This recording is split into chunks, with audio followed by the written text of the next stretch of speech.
नमस्कार मित्रांनो, आज आपण भगवान परमात्मा श्रीकृष्ण यांच्यामध्ये असलेल्या लाखो गुणापैकी, लाखो श्रेष्ठ गुणापैकी 10 गुणांची चर्चा करणार आहोत. 10 श्रेष्ठ गुणांची चर्चा करणार आहोत. आता ते 10 श्रेष्ठ गुण कुठले?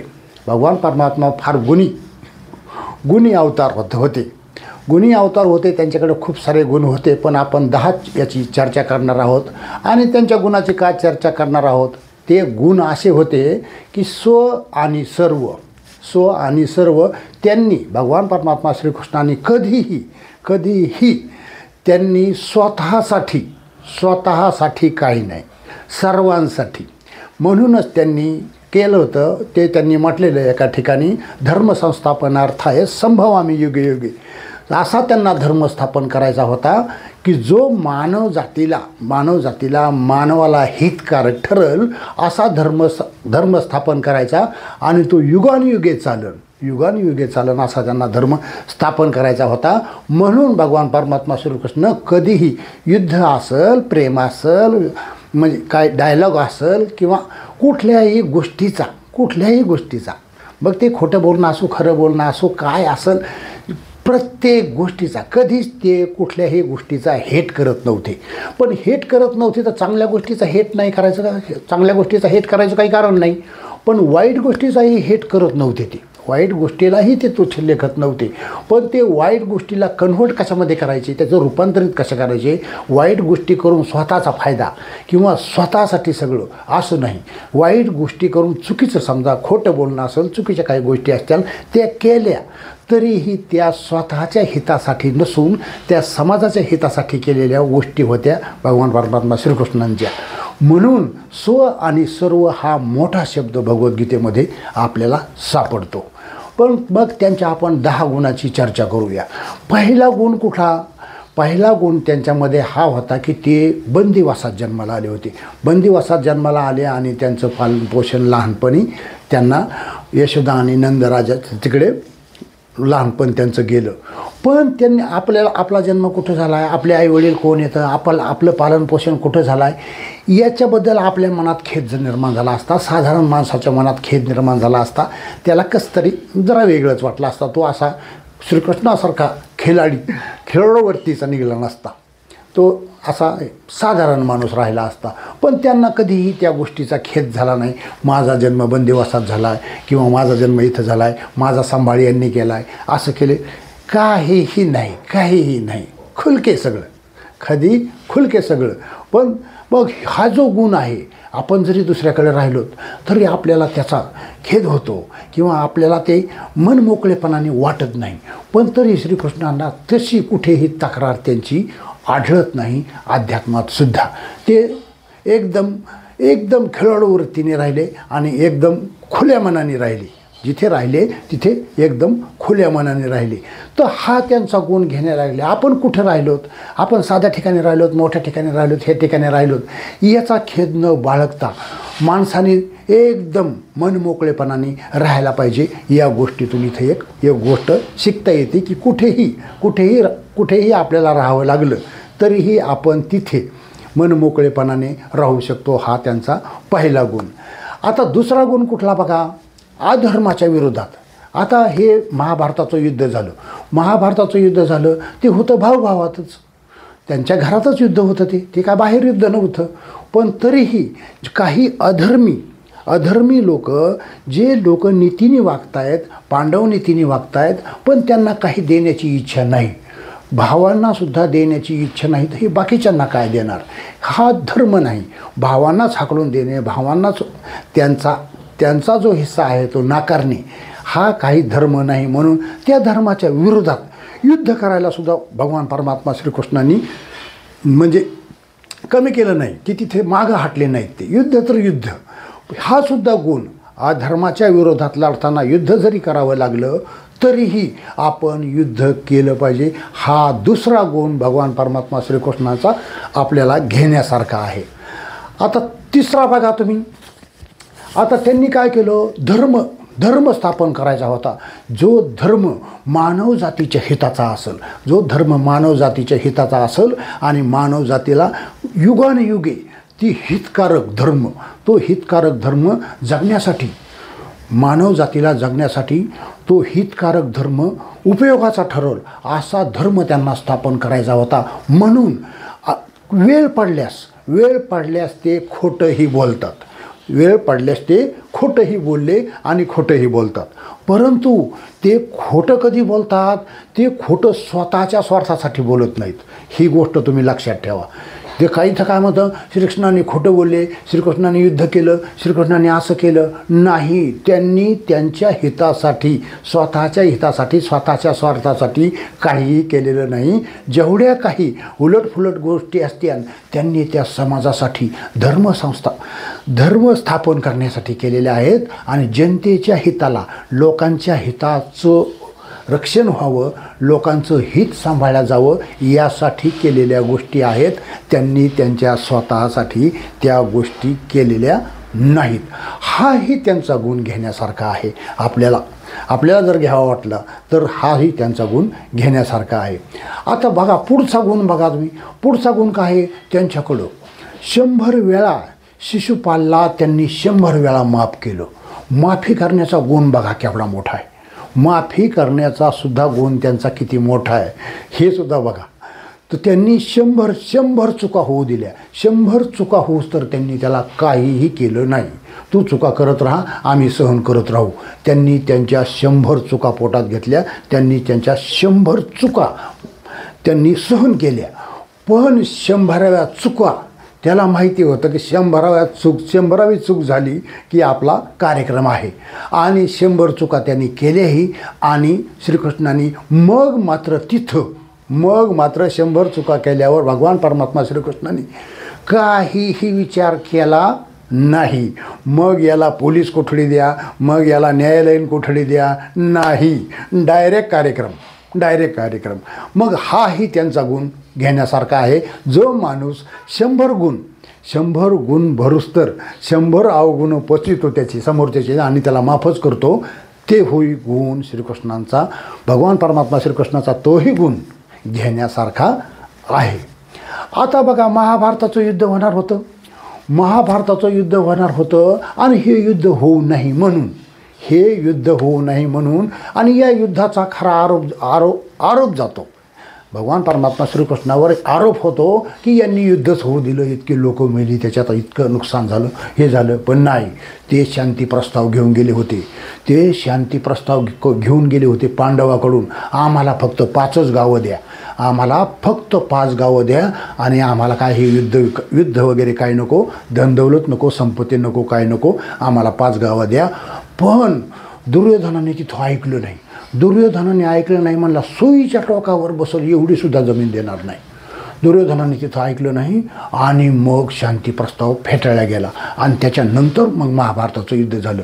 पण शांततेसाठी सुद्धा भगवान परमात्मा श्रीकृष्णांनी प्रयत्न केले होते.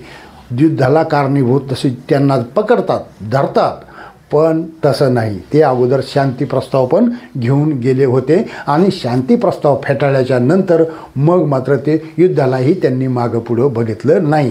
पण हाही गुण, शांती प्रस्ताव घेऊन जाण्याचा हाही गुण त्यांचा घेण्यासारखाच आहे.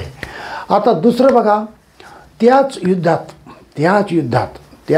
का ते महाभारताचं जे युद्ध होतं त्याच्यामध्ये भगवान परमात्मा श्रीकृष्णाकडं अर्जुन आणि दुर्योधन दोघं गेले आणि दोघं मदत मागायला गेले.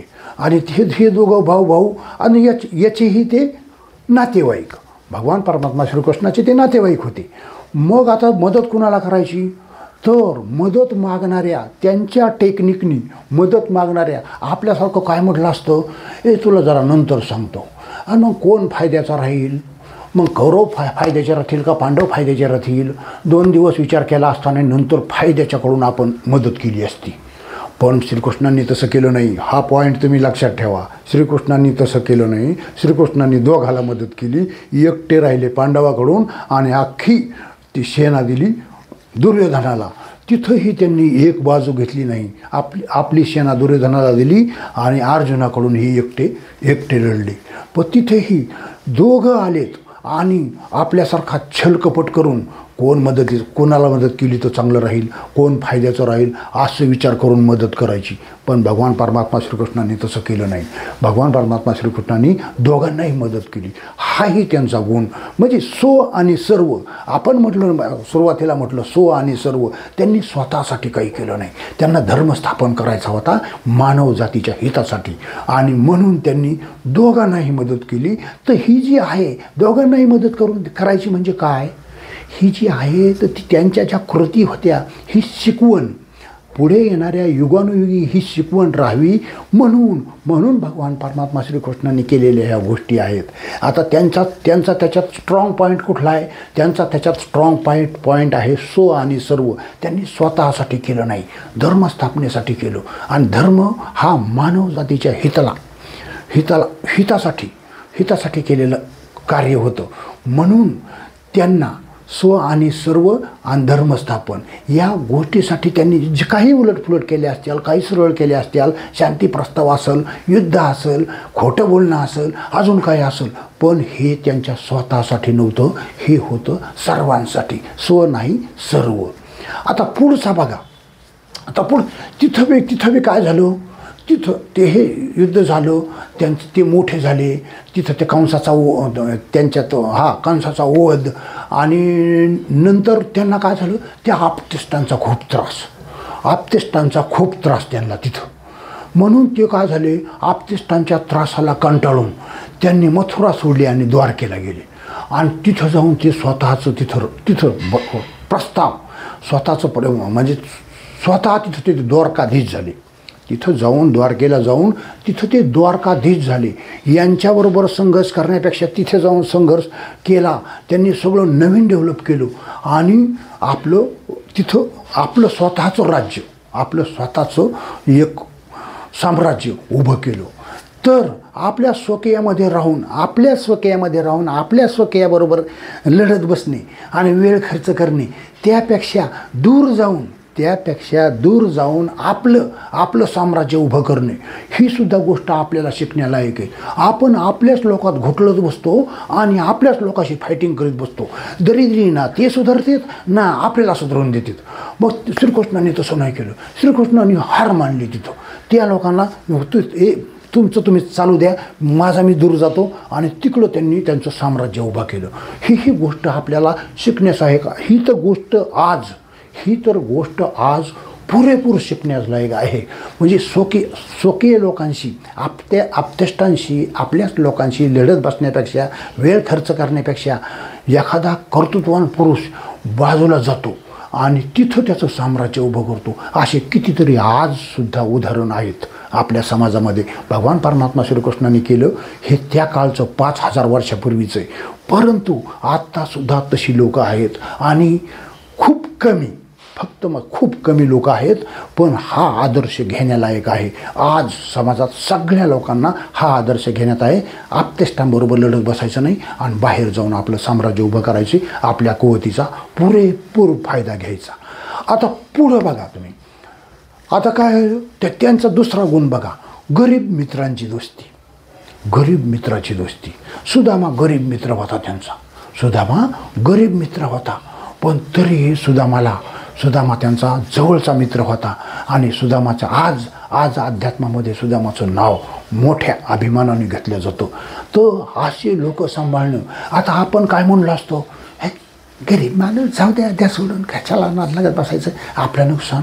पण नाही, भगवान परमात्माचा तो गुण त्यांच्यासाठी नव्हता. त्यांच्या सगळ्या गोष्टी होत्या स्व आणि सर्व याला, त्यांच्या स्वतःसाठी नव्हत्या, त्या सर्वांसाठी होत्या. त्यांनी आपल्याला शिकवण दिलेली. त्यांनी सुदामाला सांभाळलं इथपर्यंत ठीक आहे.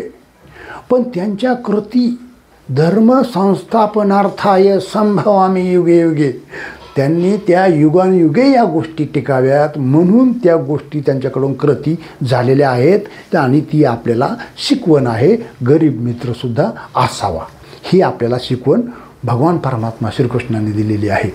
आता बघा तुम्ही त्याच्यानंतर पुढचं बघा तुम्ही, राधा त्यांची मैत्रीण, त्यांची सखी.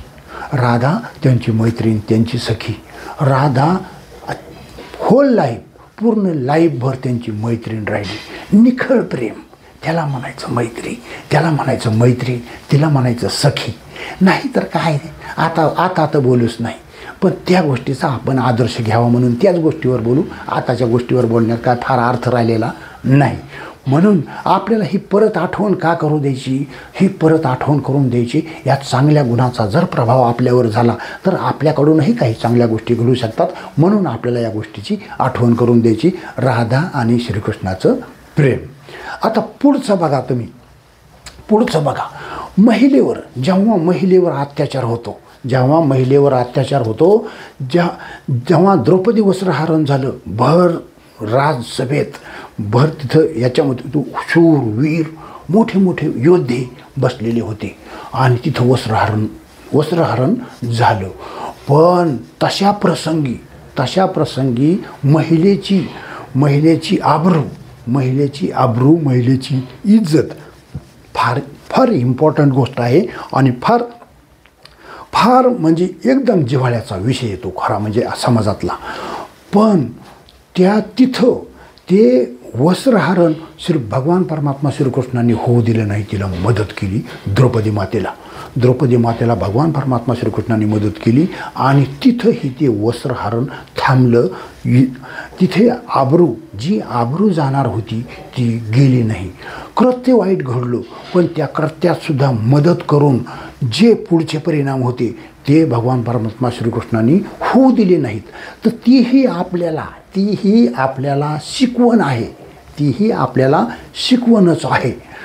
तर महिलेवर जेव्हा अत्याचार होतो, अन्याय होतात, अत्याचार होतात, तिथं भगवान परमात्मा श्रीकृष्ण कसे धावून गेले तसे आजच्या समाजात सुद्धा जे कोणी भगवान परमात्मा, छोटे भगवान परमात्मा किंवा भगवान परमात्मा म्हणता येणार नाही पण एक साधारण आपल्याकडे हिरो म्हणू आपण त्यांना, तर तरी कोणी मदत केली तरीही ती शिकवण आपल्याला त्यांनी दिलेली आहे आणि त्या शिकवणीप्रमाणे वागायला आपल्याला काहीही हरकत नाही.